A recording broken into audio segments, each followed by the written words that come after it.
Good morning. Myself Mavin Prasad, SRS Memorial School Mandava. Welcome to all of you in my online class. Students, last class में हमने आवर्तबीजी पादपों में लैंगिक जनन के अंतर्गत फ्लावर की स्ट्रक्चर, एंथर की स्ट्रक्चर के बारे में स्टडी की थी। आज इस क्लास में हम स्टडी करेंगे लघु बीजाणु जनन के बारे में। एंथर के अंदर लघु बीजाणु दानी होती है और उस लघु बीजाणु दानी में लघु बीजाणु जनन की प्रक्रिया संपन्न होती है। लघु बीजाणु जनन, देखो लघु बीजाणु जनन माइक्रोस्पोरोजेनेसिस। लघु बीजाणु दानी में दो प्रकार की सेल पाई जाती है, एक तो प्राथमिक बीजीय कोशिका और एक प्राथमिक बीजाणुजन कोशिका। प्राथमिक बीजीय कोशिका के द्वारा परागकोश भित्ति का निर्माण होता है और प्राथमिक बीजाणुजन कोशिका के द्वारा लघु बीजाणु मात्र कोशिका का निर्माण। देखिए, प्राथमिक बीजाणुजन कोशिका, ठीक है स्टूडेंट्स। प्राथमिक बीजाणुजन कोशिका लघु बीजाणु दानी की कोशिका है, ठीक है। ये कोशिका विभाजित होकर के और लघु बीजाणु मात्र कोशिका का निर्माण करती है। लघु बीजाणु मात्र कोशिका का निर्माण करती है, माइक्रोस्पोर मदर से, ठीक है। ये लघु बीजाणु मात्र कोशिका माइक्रोस्पोर मदर सेल अर्धसूत्री विभाजन के जरिए 4 लघु बीजाणुओं का निर्माण करती है। तो लघु बीजाणु मात्र कोशिका के द्वारा अर्धसूत्री विभाजन के फलस्वरूप 4 लघु बीजाणुओं के निर्माण की प्रक्रिया को लघु बीजाणु जनन या माइक्रोस्पोरोजेनेसिस कहते हैं। माइक्रोस्पोरोजेनेसिस, ठीक है स्टूडेंट। यानी इस कोशिका से 4 लघु बीजाणु बनेंगे, 4 माइक्रोस्पोर बनेंगे, ठीक है स्टूडेंट्स। ये 4 लघु बीजाणुओं के निर्माण की प्रक्रिया को लघु बीजाणु जनन कहेंगे, ठीक है ना।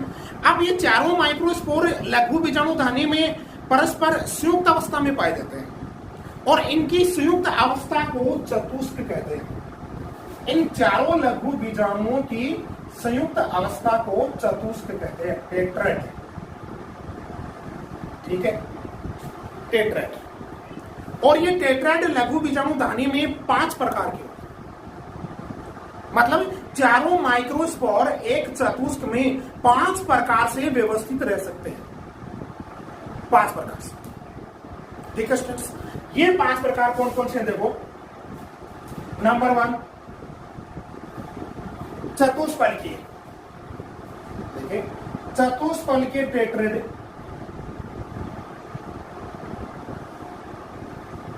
चतुष्फलकीय। नंबर 2 देखिए समद्विपार्श्विक।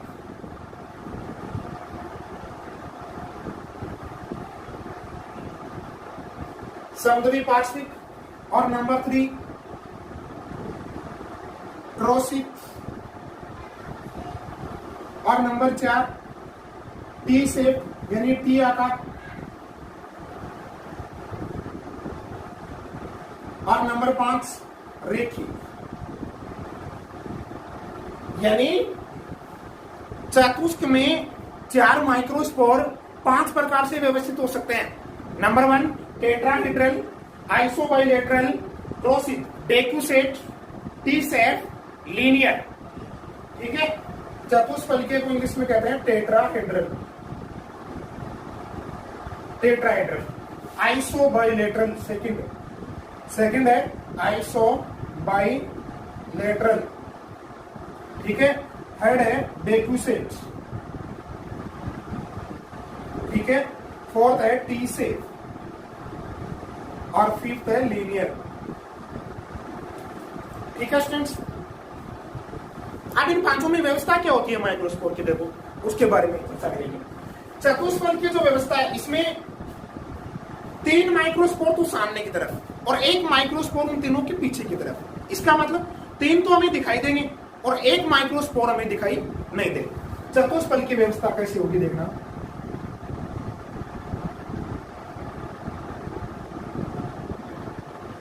ये होगी माइक्रोस्पोर। देखो इसमें तीन तो हमें दिखाई दे रहे हैं सामने से, और चौथा माइक्रोस्पोर है ना, वो इन तीनों के पीछे की तरफ होगा। ठीक है स्टूडेंट्स, ये टेट्राहेड्रल अरेंजमेंट है, टेट्राहेड्रल अरेंजमेंट ऑफ माइक्रोस्पोर टेट्राहेड में। ठीक है, चौथा फोर्थ माइक्रोस्पोर है ना, वो इन तीनों की पीछे की तरफ होगा। ठीक है, टेट्राहेड्रल। सेकंड आइसोबाइलेटरल में क्या होता है? आइसोबाइलेटरल में चारों माइक्रोस्पोर एक ही तल में स्थित होते हैं, जिसके कारण हमें चारों दिखाई देंगे। आइसोबाइलेटरल में चारों माइक्रोस्पोर एक ही तल में होंगे। ठीक है स्टूडेंट्स, ऐसा ये आइसोबाइलेटरल अरेंजमेंट है टेट्राहेड्रल माइक्रोस्पोर। ठीक है, आइसोबाइलेटरल संद्वी पार्श्विक।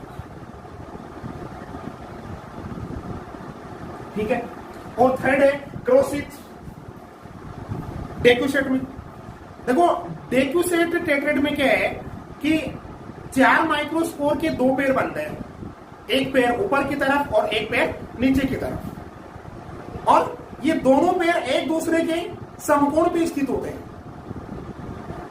ठीक है ना, राइट एंगल पे स्थित होते हैं दोनों पैर। ऊपर वाले पैर के दोनों माइक्रोस्पोर हमें दिखाई देंगे, और नीचे वाले पैर का हमें एक ही माइक्रोस्पोर दिखाई देगा। ठीक है, देखिए क्रोसित में ये क्रोसित अरेंजमेंट है माइक्रोस्पोर का। देखिए ये क्रोसित। ठीक है, इसमें ऊपर वाले दोनों माइक्रोस्पोर में दिखाई देंगे, और नीचे वाले दोनों माइक्रोस्पोर में से एक माइक्रोस्पोर दिखाई देगा, और एक माइक्रोस्पोर इसके पीछे की तरफ होगा। यानी दो पैर बनेंगे माइक्रोस्पोर के, एक पैर ऊपर की तरफ और एक पैर नीचे की तरफ। ऊपर वाले पैर के दोनों दिखाई देंगे, नीचे वाले पैर का एक माइक्रोस्पोर दिखाई देगा। ठीक है स्टूडेंट्स, फोर्थ है टी शेप। टी शेप में चारों माइक्रोस्पोर इस प्रकार से अरेंज होंगे कि उनकी टी शेप बन जाएगी, यानी इसमें भी दो पैर होंगे। ठीक है, ऊपर वाले दो माइक्रोस्पोर का जो पैर है उसमें दोनों माइक्रोस्पोर अनुप्रस्थ रूप में, और नीचे वाले पैर के दोनों माइक्रोस्पोर वर्टिकल लंबवत रूप में, और इस प्रकार व्यवस्थित होकर ये टी शेप बनाएंगे। देखिए ये टी शेप,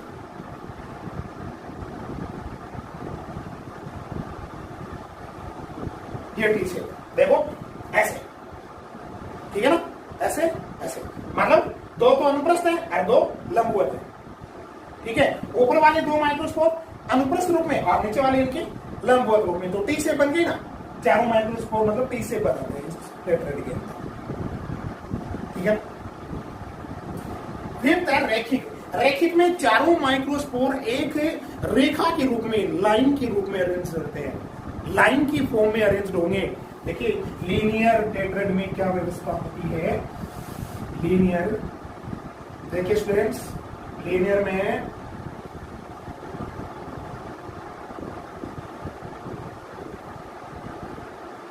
ये अरेंजमेंट, ये है लीनियर, लीनियर, और ये है टी शेप।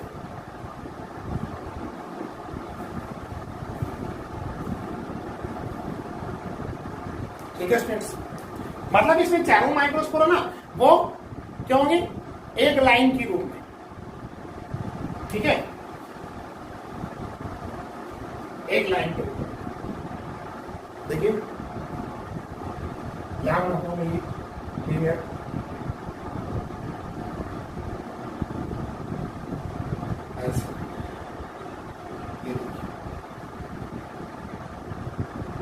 ये लीनियर अरेंजमेंट है। ठीक है ना, चारों माइक्रोस्पोर एक लाइन के रूप में, लीनियर। ठीक है स्टूडेंट्स, तो टोटल 5 टाइप के हो गए। चतुष्फल के अरेंजमेंट अधिकांश डाइकोटिलेडन प्लांट्स के अंदर फाउंड होता है और आइसोबाइलेटरल अधिकांश मोनोकोटिलेडन एक बीजपत्री प्लांट्स के अंदर फाउंड होता है।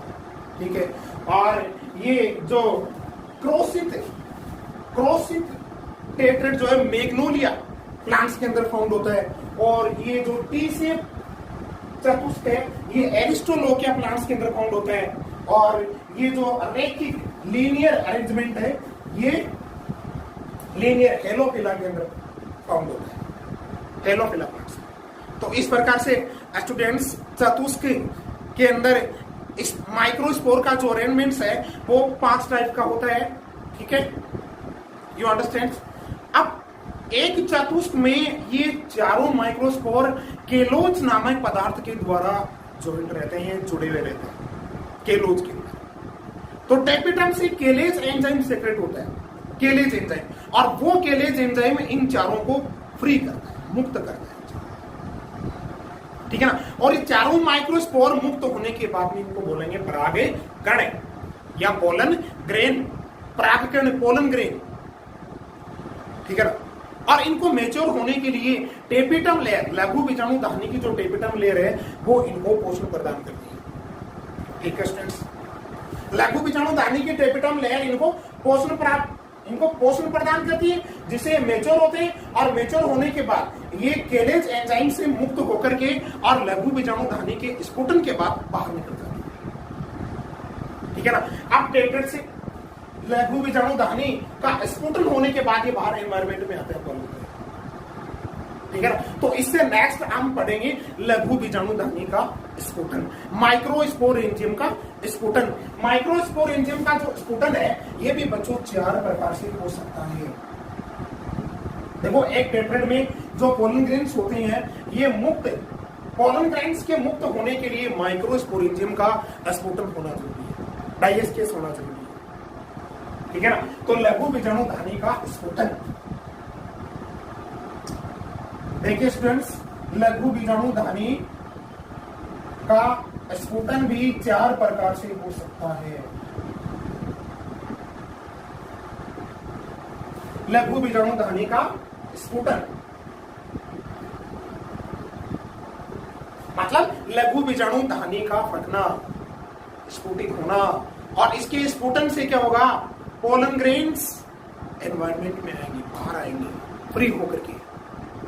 ठीक है स्टूडेंट्स, तो 4 प्रकार से कैसे हो सकता है इसका स्फुटन। देखिए, नंबर 1 है अनुप्रस्थ स्फुटन, लघु बीजाणु दाहिनी का अनुप्रस्थ स्फुटन, और नंबर 2 है लघु बीजाणु दाहिनी का लंबवत स्फुटन, लंबवत स्फुटन, और नंबर 3 है लघु बीजाणु दाहिनी का छिद्रित स्फुटन।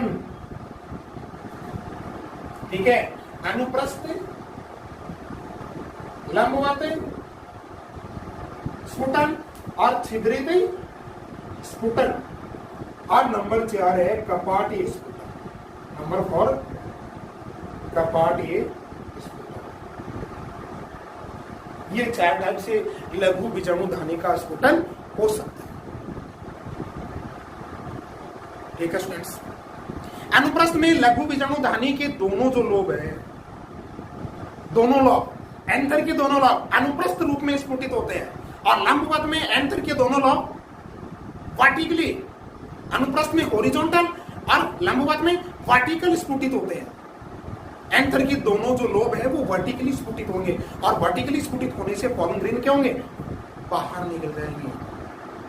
और छिद्रित में एंथर की जो वाल है उस वाल के अंदर छिद्र बन जाएंगे, स्पोर बन जाएंगे, और उन स्पोर से होकर के पोलन ग्रेन्स बाहर निकलते हैं। उसके चारों तरफ जो वाल होती है एंथर की जो लेयर है उसमें स्पोर बन जाएंगे, और उन स्पोर से पोलन ग्रेन बाहर निकलेंगे। और कपाटे में लॉब्स के अंदर एंथर के जो लोब है लघु बीजाणु दाहिनी के अंदर कपाट बन जाएंगे। ठीक है स्टूडेंट्स, कपाट बनने से स्फुटित होती है लघु बीजाणु दाहिनी, तो उसे कहते हैं कपाटीय स्फुटन। ठीक है, और छिद्र बनने के बाद उन छिद्रों से होकर परागकण बाहर निकलते हैं तो उसे कहते हैं छिद्रित स्फुटन।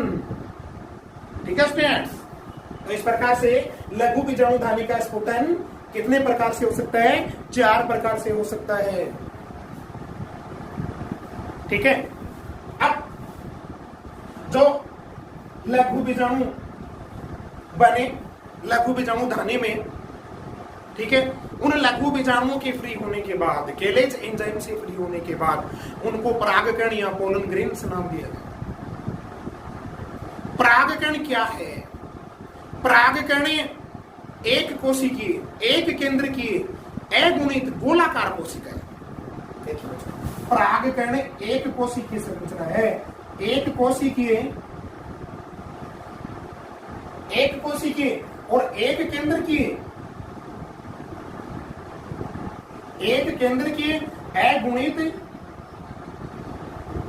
अगुणित गोलाकार कोशिका है परागकण।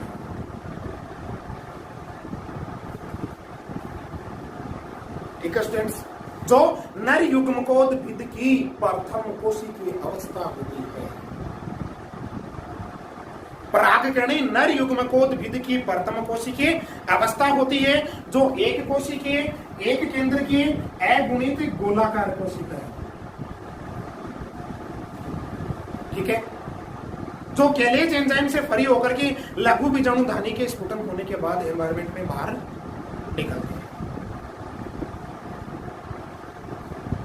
ठीक है स्टूडेंट्स, अब पोलन ग्रेन की स्ट्रक्चर के बारे में हम नेक्स्ट क्लास में डिस्कस करेंगे। ठीक है, आज की क्लास में इतना ही। ओके।